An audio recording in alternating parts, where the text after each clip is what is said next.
Hi అండి, అందరూ ఎలా ఉన్నారు? ఈరోజు మన టాపిక్ వెరీ చిన్న టాపిక్ అండి. షార్ట్ వీడియో, పెద్ద లెందీ వీడియో ఏం కాదు. బట్ నేను చెప్పే 1 or 2 పాయింట్స్ మీ అందరికీ తెలిసిన పాయింట్స్. నవ్వుకుంటారు, ఆలోచిస్తారు, నిజమే కదా అనుకుంటారండి. ఏమీ లేదు, వెరీ సింపుల్ పాయింట్స్. విమెన్కున్న అన్ని problems or else major problems men తోటే స్టార్ట్ అవుతుంది. ఇదేంటిది ఈవిడ ఇంత పెద్ద మాట అనేసారు అని అనుకుంటున్నారా? కొన్ని శాంపిల్స్ చూద్దామండి. Mental illness, menopause stage, menstrual cramps, mental disorders. గమనించారండి? ఇవన్నిట్లోని మెన్నే ఉందండి.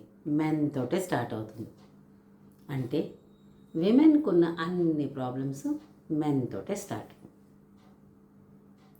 మీరందరూ అనుకుని ఉండొచ్చు, ఇదేమిటి ఈవిడ వీడియోలో అస్తమాటికి స్త్రీ పక్షపాతి అయిపోయింది, మెన్ ఇలా అంటున్నది ఏమిటి అని అనుకుంటున్నారేమో. ఈ వీడియోని వేరే విధంగా పూర్తి చేద్దామా? సింపుల్ అండి. అస్తమాటికి మెన్నే అని అంటున్నాను కదా. ఇప్పుడు చూడండి, వైఫ్, హస్బెండ్. వైఫ్ని చేసుకున్న తర్వాత హస్బెండ్, హస్ అంటే హిందీలో నవ్వు, బంద్ అంటే క్లోజ్, స్టాప్. వైఫ్ని చేసుకుంటే హస్బెండ్కి స్మైల్, నవ్వు, అన్నీ బంద్, క్లోజ్. అంటే వైఫ్ని చేసుకుంటే హస్బెండ్కి నో స్మైల్, నో లాఫ్, అంతా ఏడిపోయాని. ఇప్పుడు చెప్పండి, ఇటు నేను ఎక్కడ ఏ పక్షపాతిని కాదండి. ఇవన్నీ సరదాగా మనం అందరూ చెప్పుకుంటున్న నానుడులు, చాలామంది చెప్తూ ఉంటారు కదండి. కానీ ఒకటేనండి, ఎక్కడైనా మెన్, విమెన్, వైఫ్, హస్బెండ్ ఎవరిని తక్కువ చేయకూడదండి. అందరూ all are equal before eyes of law అన్నట్టు అందరూ ఈక్వలేనండి.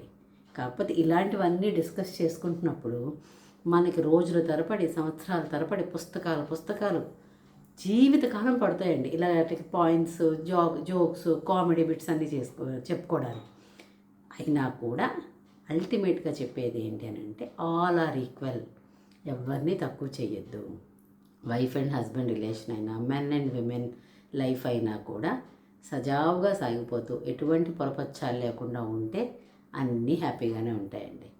ఇవన్నీ పాయింట్స్లోని మీకు అవును నిజమే కదా, కొన్ని ఈ పాయింట్ రైటే కదా, ఈ పాయింట్ నిజమే కదా అని మీకు ఏమైనా అనిపిస్తే please do like, share and subscribe to ultimate Usha.